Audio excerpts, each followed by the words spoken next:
Hello, my dear students. I am Kalpana Mishra and welcome back to my YouTube channel. Students, आज हम करने जा रहे हैं class 8 science chapter number 7 conservation of plants and animals के question answers. ठीक है, इसके पहले हमने चैप्टर पूरा अच्छे से डिटेल में समझ लिया है, तो चलिए आज इसकी एक्सरसाइज सॉल्व करते हैं। तो फर्स्ट हमारा फिल इन द ब्लैंक्स है। तो first fill in the blanks क्या है? A place where animal are protected in their natural habitat is called a. जहाँ पर एनिमल को उनके नेचर के हैबिट के अकॉर्डिंग, जैसा नेचर होता है उसके नेचर के हैबिट के अकॉर्डिंग उनको प्रोटेक्ट करके रखा जाता है ना, तो उसे क्या कहते हैं? तो क्या है उसका आंसर? राइट आंसर है सेंचुरी। ठीक है, चलिए नेक्स्ट देखते हैं। Species found only in a particular area are known as. Species जो एक पर्टिकुलर एरिया में रहते हैं उन्हें क्या कहते हैं? तो उन्हें बोलते हैं एंडेमिक। ठीक है, नेक्स्ट है C migratory bird fly to far away place because of dash change. जो बर्ड्स होती है ना, एक जगह से दूसरी जगह पे जब वहाँ पे उनके अकॉर्डिंग मौसम नहीं होता है, उनको या खाना पीना नहीं मिलता है, तो वो क्या करती हैं? वहाँ से उठ के कहीं और चली जाती हैं। ठीक है, तो उनको बोलते हैं माइग्रेशन। ठीक है, मतलब एक जगह से दूसरी जगह पर चले गए। ठीक है, माइग्रेट हो गए। तो अब ये माइग्रेशन जो है, और ये जो माइग्रेट बर्ड है वो एक जगह से दूसरी जगह जाते हैं, तो पूछ रहे हैं कि क्यों ऐसा होता है? क्लाइमेटिक चेंज की वजह से। ठीक है, क्लाइमेट चेंज हो जाता है। मान लो उन बर्ड्स को ज़्यादा गर्मी में वो नहीं रह पाती, और जहाँ वहाँ है वो वहाँ पे बहुत गर्मी हो गई, तो वो क्या करेंगे? उड़ के ठंडे क्षेत्रों में चले जाएंगे, और उसके बाद फिर से जब वहाँ का मौसम सही होगा तो फिर से आ जाएंगे। ठीक है, नेक्स्ट देखते हैं हम क्वेश्चन नंबर 2। क्वेश्चन नंबर 2 है डिफरेंस बिटवीन द फॉलोइंग। आपको इनमें सब में डिफरेंस बताना है। तो फर्स्ट डिफरेंस हम देखते हैं wild life sanctuary and biosphere reserve. Wild life sanctuary क्या होती है और बायो रिजर्व क्या होता है? Wild life sanctuary it is an area within which animal are protected from the possible danger such as the hunting, their habitat is also conserve in the area. Wild life sanctuary क्या होती है? जहाँ पर जो जंगल के जानवर होते हैं उनको उसके पॉसिबल जितना हो सके उतना पॉसिबल उनको प्रोटेक्ट किया जाता है। किससे? हंटिंग से, शिकार होने से, और उनकी हैबिट के अकॉर्डिंग वहाँ का एरिया रखा जाता है। ठीक है, उनके हैबिट के अकॉर्डिंग उनको वहाँ पे कंजर्व करके सुरक्षित करके रखा जाता है। बायोस्फीयर रिजर्व क्या होता है? It is a large protected area constructed for the conservation of the biodiversity. जो एक ये मतलब एक पर्टिकुलर लार्ज एरिया होता है जहाँ पर क्या किया जाता है? कंजर्व किया जाता है बायोडाइवर्सिटी को। ठीक है, तो यहाँ पर आपको क्या होता है? यहाँ पर एनिमल को एज मच एज पॉसिबल, और बायोस्फीयर में क्या होता है? प्लांट्स हैं, एनिमल्स हैं, सभी को वहाँ पे कंजर्व करके एक बड़ा सा एरिया में कंजर्व करके रखा जाता है। ठीक है, wild life sanctuary it provide the protection and suitable living condition to the wild animal. यहाँ पर सुटेबल और जो उनको प्रोटेक्शन होती है, उनको सुरक्षित रखने के लिए प्रोवाइड की जाती है। किस कंडीशन पे? जिस कंडीशन पे वो वाइल्ड एनिमल रहना चाहते हैं। मीन्स टाइगर को टाइगर के अकॉर्डिंग, लॉयन को लॉयन के अकॉर्डिंग, डियर को डियर के अकॉर्डिंग। ठीक है, और बायोस्फीयर में it helps in the conservation of various life form such as a plant, animal and microorganism. वहाँ पे सिर्फ एनिमल था, लेकिन बायोस्फीयर में क्या होता है? प्लांट को भी, एनिमल को भी और माइक्रो ऑर्गेनिज्म को भी कंजर्व करके रखा जाता है अलग अलग फॉर्म में। ठीक है, अगर हम एग्जाम्पल देखें वाइल्ड लाइफ सेंचुरी की, तो वो क्या है? पंचमढ़ी सेंचुरी है, is a wild life century. और अगर बायोस्फीयर देखें तो Pachmarhi biosphere reserve is a popular biosphere. तो पंचमढ़ी बायोस्फीयर भी है और सेंचुरी भी है। ठीक है, वाइल्ड लाइफ। ठीक है, नेक्स्ट देखते हैं हम जू एंड वाइल्ड लाइफ सेंचुरी।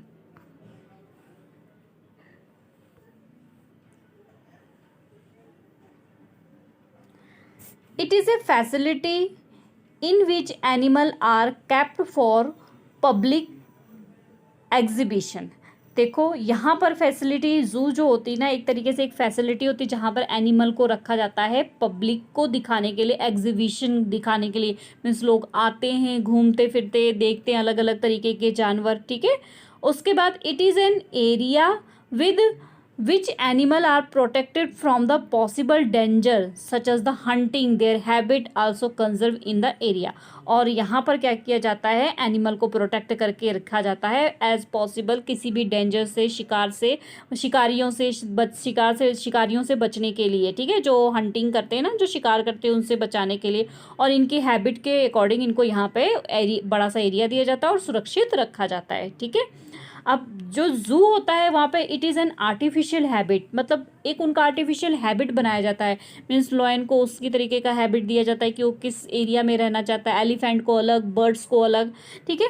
और इसमें it conserve the natural habit of the, और इनको नेचर वहाँ पे आर्टिफिशियल बनाया जाता है, पेड़ पौधे ये समथिंग सो जो भी होता है, और यहाँ पे बिल्कुल नेचर की तरह उनको प्रोवाइड किया जाता है, ठीक है। चलिए नेक्स्ट देखते हैं, इंडेंजर्ड स्पीसीज और एक्सटिंक्ट स्पीसीज। तो इंडेंजर्ड स्पीसीज क्या होते हैं, it is the population of species that is on the verge of the becoming extinct, मतलब यहाँ पर ऐसी पॉपुलेशन, किसी पॉपुलेशन की ऐसी कोई भी जाति जो कि क्या होने जा रही है, थोड़े ही समय में ख़त्म होने जा रही है, उनको किस में रखा जाता है, इंडेंजर्ड में। और एक्सटिंक्ट में किसको रखा जाता है, it is a popular of the species that no longer exist, जो कि ख़त्म हो चुकी है, वो अब है ही नहीं, ठीक है, तो वो क्या होते हैं, एक्सटिंक्ट, ठीक है। फॉर एग्जाम्पल इंडेंजर्ड के ब्लू व्हेल, टाइगर, लियोपोर्ड, ठीक है, ये सारे एग्जाम्पल इंडेंजर्ड स्पीसीज़ के। और एक्सटिंक्ट जो ख़त्म हो चुकी है तो डोडो, पैसेंजर पिजन और etcetera for example of the extinct species. Next, अब यहाँ पर अगर इम्पॉर्टेंट की बात करें तो इंडेंजर्ड ये जो है आपका ये डिफरेंस बहुत इंपॉर्टेंट है, ये एग्जाम में कई बार पूछा जाता है, और ये फ्लोरा एंड फना, ये दोनों आपने बहुत अच्छे से करना है, ठीक है। तो फ्लोरा और फना में क्या होगा, it is refers to all living plants in an particular area, जो भी लिविंग प्लांट होते हैं एक पर्टिकुलर एरिया में रहते हैं उन्हें क्या बोलते हैं, फ्लोरा। और फना क्या होता है, जहाँ पर सभी एनिमल एक पर्टिकुलर एरिया में रहते हैं वो क्या होता है, फना, ठीक है। फ्लोरा प्लांट पर्टिकुलर एरिया, फना एनिमल पर्टिकुलर एरिया, ठीक है। फॉर एग्जाम्पल आपको दिए हैं फ्लोरा के कौन से हो गए हमारे, साल हो गया, टीक हो गया, मैंगो हो गया, एक्सेट्रा, ये क्या है, फ्लोरा पंचमढ़ी बायोस्फीयर रिजर्व में है, ठीक है। और दूसरा अगर इसकी बात करें, लियोपोर्ड, वोल्फ, वाइल्ड डॉग, ये सारे कहाँ हैं, फना पंचमढ़ी बायोस्फीयर में, ठीक है। चलिए नेक्स्ट है, आपने अब क्वेश्चन है डिस्कस करना है effect of the deforestation on the following. अगर डिफॉरेस्टेशन मीन्स जंगलों को अगर काटा जाए तो इन चीज़ों पर क्या असर होगा। तो फर्स्ट, वाइल्ड एनिमल, जो जंगल में जानवर रहते हैं उनका क्या होगा अगर जंगलों को काटा जाएगा तो deforestation is the removal of the trees or the other vegetation from an area of the industrial, agriculture or other purpose. Trees and other vegetation from the habitat of the many animal, hence it is habitat of the wild animal is destroyed, then their number would automatically decline। देखो बच्चे क्या होता है, अगर हम deforestation करेंगे means जंगलों को काटते जाएंगे, पेड़ों को काटते जाएंगे, वेजिटेशंस मीन्स पेड़ पौधों को काटते जाएंगे किसी भी पर्पस के लिए, चाहे इंडस्ट्रीज़ के लिए, चाहे एग्रीकल्चर के लिए, ठीक है, किसी भी पर्पस के लिए। तो अगर हम ट्रीज़ को काटते रहेंगे तो क्या होगा, बहुत सारे एनिमल्स जो हैं वो ट्री में रहते हैं, उनको प्रॉब्लम्स आएगी और उनकी हैबिट, जो जंगल के जानवर हैं ना, उनकी हैबिट्स क्या हो जाएगी, उनकी हैबिट्स डिस्ट्रॉय हो जाएगी और ऑटोमेटिकली क्या हो जाएंगे, डिक्लीन हो जाएंगे, धीरे धीरे खत्म हो जाएंगे, ठीक है। नेक्स्ट, तो इसमें क्वेश्चन है हमारा B, effect the deforestation on the environment. Environment के डिफॉरेस्टेशन अगर होगा तो एनवायरमेंट पे क्या इफेक्ट पड़ेगा। तो देखो सबसे पहले हमारे प्लांट जो है वो क्या करते हैं, कार्बन डाइऑक्साइड को यूज़ करते हैं, किसमें, फोटोसिंथेसिस के रूप में। अगर प्लांट को ही हम डिस्ट्रॉय कर देंगे, प्लांट को ही हम काट देंगे तो क्या होगा, कार्बन डाइऑक्साइड का लेवल क्या होता जाएगा, राइज होता जाएगा, बढ़ता जाएगा। और इसका रिजल्ट क्या होगा, कार्बन डाइऑक्साइड अगर बढ़ती रही तो यहाँ पर हीट बढ़ जाएगी, और हीट बढ़ेगी तो क्या आ जाएगी, ग्लोबल वार्मिंग हो जाएगी, ठीक है। जैसे कि आपके घर में अगर आप एप्पल लेके आ रहे हो, ठीक है, उसको कोई कंज्यूम नहीं कर रहा, कोई खा नहीं रहा, और लेके आपके पापा रोज आ रहे हैं, तो वो एप्पल क्या होगा, इकट्ठा होता जाएगा, उसको कोई कंज्यूम ही नहीं करेगा, ठीक है। तो इसी तरीके से अगर इस कार्बन डाइऑक्साइड को कंज्यूम करने वाले प्लांट्स फोटोसिंथेसिस के थ्रू जो यूज़ करते हैं वही नहीं रहेंगे तो कार्बन डाइऑक्साइड क्या होगी, इकट्ठी होती जाएगी। अगर वो इकट्ठी होती जाएगी तो हीट बढ़ेगी, हीट बढ़ेगी तो क्या आएगी, ग्लोबल वार्मिंग।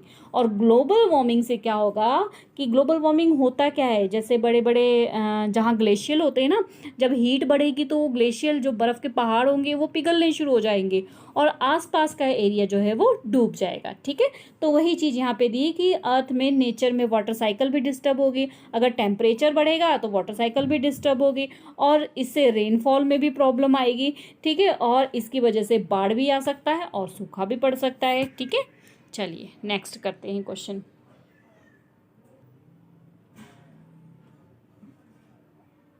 नेक्स्ट है हमारा effect of the deforestation on village. अब विलेज पर क्या इफेक्ट पड़ेगा, ठीक है, जो गांव होते हैं अगर हम जंगलों को काटेंगे तो वहाँ क्या इफेक्ट पड़ेगा।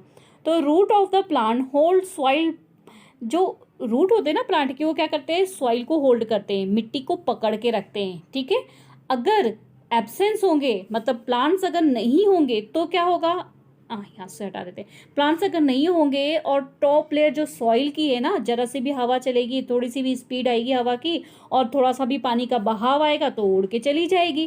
ठीक है, तो डिफॉरेस्टेशन क्या इंक्रीज करती है, डिफॉरेस्टेशन बढ़ाती है चांस ऑफ सॉइल इरोजन, मतलब सॉइल का खराब होना, मिट्टी की जो ऊपरी उपजाऊ लेयर होती है उसका हटना, खराब होना। ठीक है, तो as a result of the soil loose, जो अपना ह्यूमस होता है, इससे सॉइल क्या करेगा, लॉस कर देगा अपना ह्यूमस। ह्यूमस जो प्लांट की फर्टिलिटी के लिए, प्लांट की ग्रोथ के लिए बहुत ज़रूरी होते हैं। ठीक है, और इससे क्या होगा, लेस फर्टिल होगा और जो लैंड होगा वो फर्टिल उसकी कम हो जाएगी और जिससे क्या होगा, फार्मर वगैरह जो विलेज में वो किस में कन्वर्ट कर दे हो जाएगा, उनका विलेज, उनका जो विलेज है वो कन्वर्ट हो जाएगा डेजर्ट में, क्योंकि उनकी फार्मिंग ही नहीं होगी।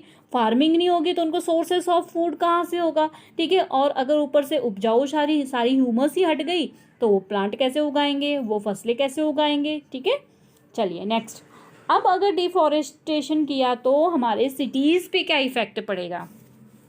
तो deforestation in cities can increase the risk of the many natural climatic such as the, जैसे कि देखो डिफॉरेस्टेशन अगर हुआ हमारी सिटी में तो क्या इंक्रीज होने के नेचर में क्या इंक्रीज हो सकता है, क्लाइमेट चेंज होगा, बाढ़ आ सकता है, सूखा पड़ सकता है। ठीक है, यहाँ पर देखो बाढ़ आ सकता है, सूखा पड़ सकता है। Also it can be lead to the global warming, और ग्लोबल वार्मिंग के बारे में हम डिस्कस कर ही चुके हैं, तो वो भी हो सकता है जिससे कार्बन डाइऑक्साइड का लेवल बढ़ेगा। कार्बन डाइऑक्साइड का लेवल किससे बढ़ता है कि व्हीकल तो बहुत सारे हैं, इंडस्ट्रियल से पोल्यूशन बहुत सारा निकल रहा है तो कार्बन डाइऑक्साइड का लेवल बढ़ता ही जाएगा।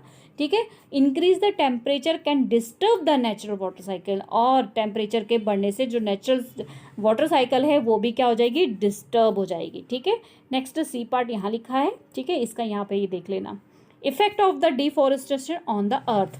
अब अर्थ पर क्या फर्क पड़ेगा अगर हम पेड़ों को काटेंगे, तो as a result of the deforestation, chance of the deforestation, तो देखो अगर डिफॉरेस्टेशन करेंगे तो उससे क्या फ़र्क पड़ेगा, देखो सूखा पड़ सकता है, बाढ़ आ सकती है। ठीक है, दोनों ही चीज़ें बढ़ सकती है हमारी अर्थ पे, हम बता रहे हैं ना, तो ये सारी चीज़ें अर्थ से रिलेटेड है। ठीक है, deforestation can also increase the level of the carbon dioxide. ठीक है, सेम आप यही चीज़ जो है यहाँ पर लिख सकते हो। ठीक है, तो उसके बाद क्या होगा, सेम यही है, आप यही पॉइंट्स जो है उठा के लिख देना, सेम चीज़ है, जो आपके सिटी में फ़र्क होगा वही सारी फ़र्क क्या होगी आपके अर्थ में भी होगा। ठीक है, next, effect of the deforestation on the next generation. अब जो नेक्स्ट जनरेशन आ रही है तो उन पर क्या असर होगा, तो स्लोली एनवायरनमेंट की कंडीशन क्या हो जाएगी, चेंज हो जाएगी। रिस्पॉन्सिबल क्या होगा, ग्लोबल वार्मिंग हो जाएगी, सॉइल इरोजन हो जाएगा, ग्रीन हाउस, मतलब जितनी प्रॉब्लम हमने अभी तक सारी पढ़ी ना वो सारी प्रॉब्लम्स क्रिएट हो जाएगी, बाढ़ आएगा, सूखा पड़ जाएगा और भी बहुत सारी ग्लोबल प्रॉब्लम आएगी। अब रिजल्ट क्या होगा, जो आने वाली जनरेशन है वो क्या होगी, डिफॉरेस्टेशन से बहुत ही ज़्यादा उनको प्रॉब्लम्स क्रिएट होगी। ठीक है, चलिए नेक्स्ट क्वेश्चन नंबर 4 पे चलते हैं। Question number 4, what will happen if, क्या होगा अगर we go on cutting tree, अगर हम पेड़ों को काटते रहे तो, if we go on cutting tree the natural habitat of the many animal will get the completely destroy. तो क्या होगा, अगर हम पेड़ों को काटते रहेंगे तो नेचुरल हैबिटेट जो एनिमल्स होंगे वो भी क्या हो जाएंगे, डिस्ट्रॉय हो जाएंगे, ठीक है, खत्म हो जाएंगे। एज अ रिजल्ट क्या होगा, biodiversity many area will be several affected. जो बायोडाइवर्सिटी है, जहाँ पे एनिमल जीव जंतु पेड़ पौधे रहते हैं, वो भी क्या हो जाएंगे, अफेक्टेड हो जाएंगे। और क्या होगा, टेम्परेचर इंक्रीज होगा। टेम्परेचर इंक्रीज होगा तो ग्लोबल वार्मिंग आएगी और इस तरीके से वाटर साइकिल डिस्टर्ब होगी। इससे रेनफॉल के पैटर्न में चेंज आ जाएगा, ठीक है, सूखा पड़ जाएगा, बाढ़ आ जाएगा और इससे क्या हो जाएगा, सॉइल इरोजन की रिस्क आ जाएगी, ठीक है। तो इस तरीके से आप ये सारे क्वेश्चंस आप देख रहे होगे एक दूसरे से ही रिलेटेड है, ठीक है। तो बस एक आपको कॉन्सेप्ट क्लियर होना चाहिए कि अगर हम पेड़ों को काटेंगे तो क्या क्या प्रॉब्लम्स हो सकती है और आपने वो उठा के लिख देना है, ठीक है। चलो नेक्स्ट देखते हैं। The habitat of an animal is disturbed. अगर एनिमल के हैबिटेट को डिस्टर्ब हुआ तो the habitat of the animal provide with the necessity such as the shelter, food, protection.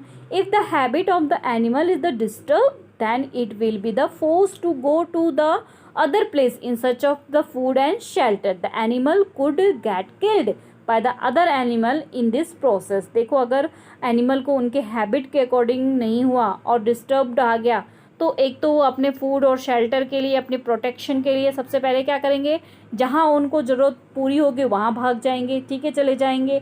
और नहीं हुआ तो वो फोर्स्ड, जो मतलब ज़्यादा ताकतवर होगा वो कम ताकतवर एनिमल को क्या करेगा, मारेगा और उनको खा लेगा, ठीक है। नेक्स्ट आ जाओ। The top layer of the soil is exposed. अगर टॉप लेयर सॉइल के एक्सपोज्ड हो जाए तो, अभी हम सब कुछ ये सारा पढ़ते आ रहे हैं, अगर टॉप लेयर सॉइल की अगर एक्सपोज्ड हो गई तो क्या होगा, तो इसके लिए जो नीचे की रॉक्स हैं वो रह जाएंगी और ऊपर की सॉइल की जो फर्टिलिटी है, जिसमें ह्यूमस है, वो सारा ख़त्म हो जाएगा और सॉइल इरोजन होगा। सॉइल इरोजन होगा तो जो ज़मीन है वो बंजर हो जाएगी, इनफर्टिल हो जाएगी, वहाँ पे उपजाऊ शक्ति नहीं रहेगी और पेड़ पौधे अच्छे से नहीं हो पाएंगे, ठीक है। नेक्स्ट क्वेश्चन नंबर 5 आंसर करना है आपको। Why should we conserve biodiversity. ये सारे क्वेश्चन है ना, ठीक है, इनके आंसर्स हम नेक्स्ट स्लाइड में देखते हैं। तो ये सारे क्वेश्चन, तो फर्स्ट क्वेश्चन है हमारा, why should we conserve biodiversity. हमें बायोडाइवर्सिटी को क्यों कंजर्व करना चाहिए, ठीक है। तो क्यों कंजर्व करना चाहिए, तो biodiversity refer to the number of the variety of the various life form such as the plant, animal and microorganism in an area. Plant and animal depend on the each other the survival. This means that the restriction of either of the two will affect the life of the other. Hence we need the conserve biodiversity to maintain the balance of the nature. देखो बच्चे, जो biodiversity होती है यहाँ पे, इसका मतलब क्या है, यहाँ पे बहुत सारे प्लांट्स हैं, एनिमल है, माइक्रो ऑर्गेनिज्म है, ठीक है, एक बड़े से एरिया में, और वो डिपेंड कर रहे हैं एक दूसरे के ऊपर अपने आप को सर्वाइव करने के लिए, जीने के लिए, ठीक है। तो अब इसके लिए क्या होगा, अगर अगर इनको कंजर्व नहीं किया, इनको बैलेंस करके नहीं रखा नेचर को, तो ये सारा डिस्टर्ब हो जाएगा और ये क्या हो जाएंगे, सारे खत्म हो जाएंगे, ठीक है। चलिए नेक्स्ट क्वेश्चन क्या था हमारा, नेक्स्ट क्वेश्चन था हमारा यहाँ पर, protected forest are also not complete safe for the wild animal. Why, मतलब जब हमने फॉरेस्ट को आल्सो सेफ करना है, जो वाइल्ड लाइफ एनिमल है उनको सेव करके रखना है, जंगल को भी हमने सेफ प्रोटेक्ट करके रखना है, तो क्यों रखना है, ठीक है। चलो इसको नेक्स्ट स्लाइड में देखते हैं। तो यहाँ पर protected forest are not completely safe for the wild animal because people who live near or adjacent to the forest use resources from the forest to fulfill their own requirement. In this process wild animal are killed and sold. देखो बच्चों क्या होगा, ये जो हमारे protect कर रहे हैं फॉरेस्ट, अगर कम्प्लीटली सेफ नहीं रखेंगे वाइल्ड लाइफ एनिमल को, तो लोग जो हो उनके आसपास रह रहे हैं ना, वो क्या करेंगे, अपने सोर्सेज को पूरा करने के लिए, अपने रिक्वायरमेंट को पूरा करने के लिए तो जंगल काटेंगे, और उससे भी नहीं होगा तो उसके बाद जो एनिमल हो उनको मार देंगे और उनको बेच के वहाँ से क्या करेंगे, पैसे के लिए पैसा कमाना शुरू कर देंगे, ठीक है। चलो नेक्स्ट क्वेश्चन देखते हैं। नेक्स्ट है हमारा, C some tribal depend on the jungle how. कुछ ट्रिबल जो हैं वो जंगल पर डिपेंड करते हैं, कैसे, तो क्या है, ट्रिबल्स, यहाँ पर आप देखो ये सी पॉइंट, ठीक है, यहाँ से tribals gather fodder and the fallen branches of the tree from the forest, hence they depend on the forest for their daily requirement। जो वहाँ पे ट्रिबल्स होते हैं, जो लोग वहाँ आसपास के एरिया में रहते हैं, वो अपने फूड के लिए, ठीक है, वो सब क्या करते हैं, पेड़ों के ब्रांचेस काटते हैं, तोड़ते हैं और उससे अपने रहने के लिए घर मकान बनाते हैं। उनकी डेली की जो रिक्वायरमेंट होती है वहीं आसपास के वो जंगलों से क्या करते हैं, अपना पूरा करते हैं, ठीक है। नेक्स्ट हम देखते हैं, नेक्स्ट क्वेश्चन था आपका कॉजेज ऑफ डिफॉरेस्टेशन बताना है, तो सी पार्ट, तो कॉजेज ऑफ डिफॉरेस्टेशन क्या है, जंगलों का खराब होना, खत्म होना क्या है, तो forest are the cleared for the accommodation the expanding urban area and the for the fulfill their ever increase requirement।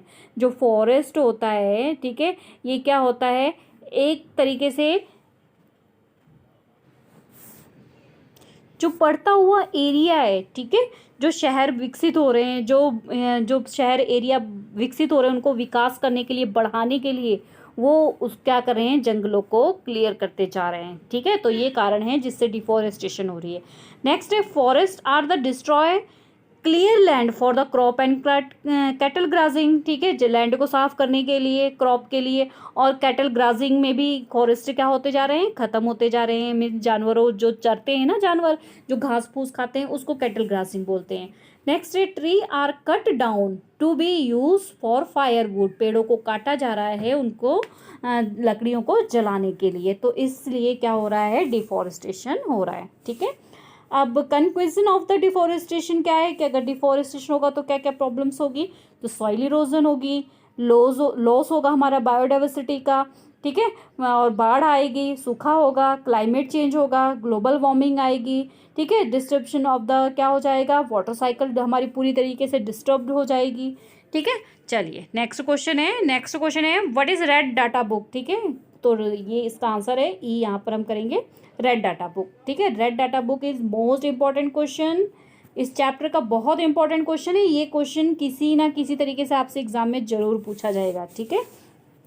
तो रेड डाटा बुक ऐसे सोर्सेस है जहाँ पे मेंटेन किया जाता है, इंटरनेशनल लिस्ट होती है यहाँ पर जो होते हैं इंडेंजर्ड एनिमल और प्लांट और स्पीसीज का क्या रखा जाता है, रिकॉर्ड रखा जाता है, ठीक है। जो हमारे स्पीसीज जो है ऐसे कैटेगरी पर आ गई है जो अब कुछ दिनों में शायद ख़त्म हो जाएगी, इंडेंजर्ड एनिमल और चाहे प्लांट हो, ठीक है, तो उनको कहाँ रखा जाता है, रेड डाटा बुक में रखा जाता है, जो कुछ समय बाद क्या हो जाएंगे, ख़त्म हो जाएंगे, ठीक है। इस बुक को मेंटेन कौन करता है, IUCN, ठीक है, इसकी फुल फॉर्म क्या है, international union for conservation of nature and natural resources, ये भी आपको पता होना चाहिए, ठीक है।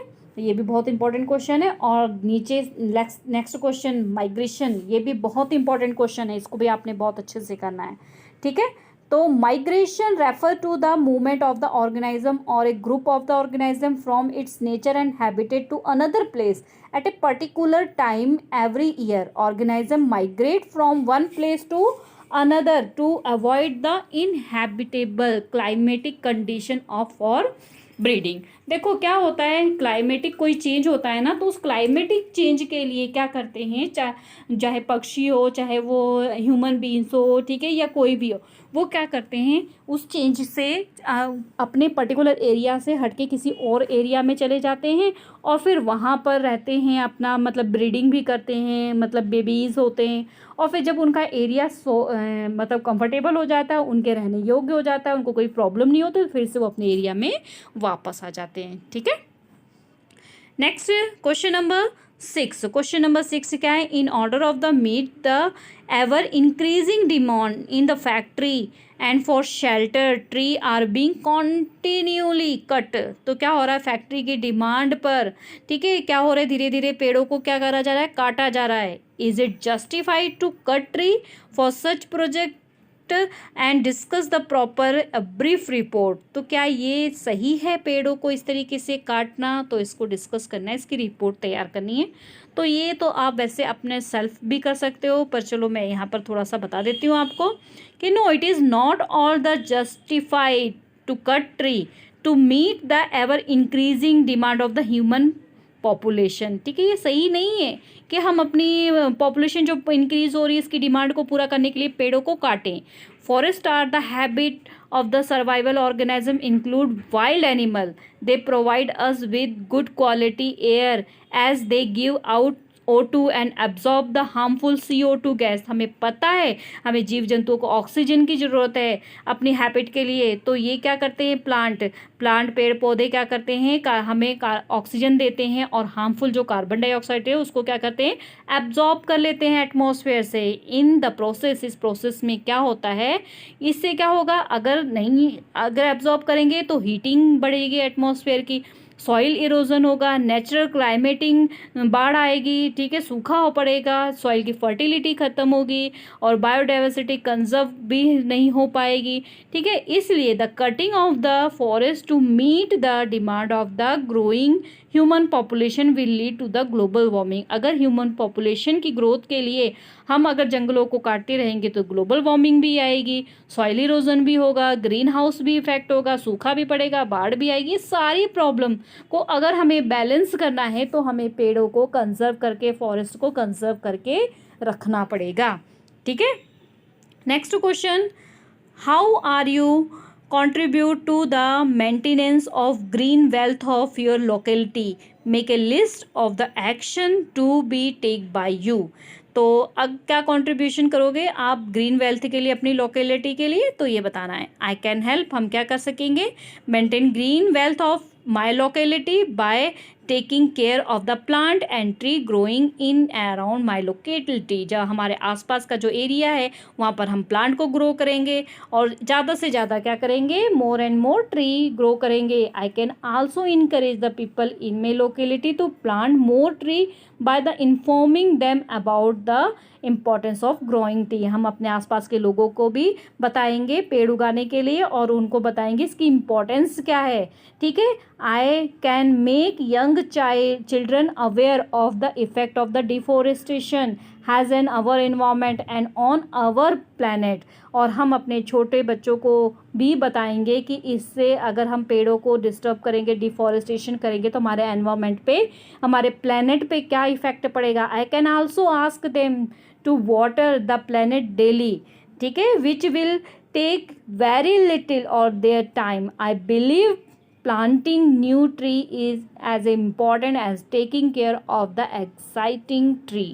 ठीक है, अगर हम इस तरीके से बिलीविंग करेंगे, अगर हम विश्वास के साथ प्लांटिंग करते रहेंगे, न्यू पेड़ उगाते रहेंगे तो एक दिन हमारे जो है ये हम इनकी केयर कर ले जाएंगे प्लांट्स की। ठीक है, अब explain how deforestation lead to the reduce rainfall. Deforestation की वजह से कैसे रेनफॉल जो हो रही है कम हो रही है, तो चलिए इसका आंसर देखते हैं। तो deforestation, removal of the tree of the other vegetation from an area, industries, agriculture, of other purpose, plants और the trees absorb carbon dioxide from the atmosphere. If plant are destroyed then the level of the carbon dioxide atmosphere increase, और carbon dioxide अगर increase होगी तो heat trap होगी तो global warming आएगी तो हम टेम्परेचर इंक्रीज होने की वजह से हमारा नेचर का वाटर साइकिल डिस्टर्ब हो जाएगा, और वाटर साइकिल डिस्टर्ब होगी तो क्या होगा, रेनफॉल पैटर्न में भी डिस्टर्बेंस होगी और इसकी वजह से बारिश कम होगी और सूखा पड़ेगा। ठीक है, तो ये हो गया आपके चैप्टर 7 का क्वेश्चन आंसर। आगे उसका मैप का है तो ये कोई खास नहीं है, आपके एग्जाम में नहीं पूछा जाता है। यहाँ तक आपका जो था इंपॉर्टेंट क्वेश्चन था। ठीक है, अब इसके आगे हम करेंगे question number 10। Question number 10 most important question in this chapter. ठीक है, तो why should paper be save, paper को सेव क्यों करना चाहिए। Prepare a list of way by which you can save paper. आपको एक लिस्ट बनानी है और बतानी है कि आप पेपर को कैसे सेव कर सकते हो। तो पेपर को हमें सेव करना चाहिए, क्यों, क्योंकि एक चीज़ ये याद रखो, 17 full grow trees to make 1 ton of paper. अगर 17 जो है फुल ग्रो ट्री होगा तो उससे क्या होगा, 1 टन पेपर बनेगा। तो trees as we now are the important to the maintain a balance of the nature. और हमें पता है, अभी तक हम इतना पढ़ चुके हैं कि ट्रीज हमारे नेचर को बैलेंस करने के लिए कितना जरूरी है। Therefore in order to save tree and the prevent the impact of their loss of the living organism we need to save paper। और इसके लिए हमें क्या करना होगा, अगर पेड़ पौधों को बचाना है तो हमें पेपर्स को सेव करना होगा। पेपर सेव होंगे तो ट्री कम से कम कट होंगे। ठीक है, अब किस तरीके से सेव कर सकते हो आप? सबसे पहले collect used paper and recycle. Paper को यहाँ वहाँ फेंकना नहीं है, उसको इकट्ठा करके रखना, उसको रिसाइकल करना है। यूज बोथ साइड, जब आप नोटबुक पर लिखते हो ना तो उसकी दोनों साइड लिखना है, वेस्ट नहीं करना है। ठीक है, spread awareness about the importance of paper. Importance of paper की अवेयरनेस को हम बताएंगे सभी को। और use paper intelligently. Intelligently use का मतलब, मान लो ये आपका पेपर है, एक लाइन यहाँ लिख दिया, ठीक है, 2 लाइन खाली छोड़ दी, तीसरी लाइन यहाँ लिख दी, 3 लाइन खाली छोड़ दी, नहीं, आपने प्रॉपर हर एक पेपर को यूज करना है। ठीक है, तो इस तरीके से आप पेपर को सेव कर सकते हो।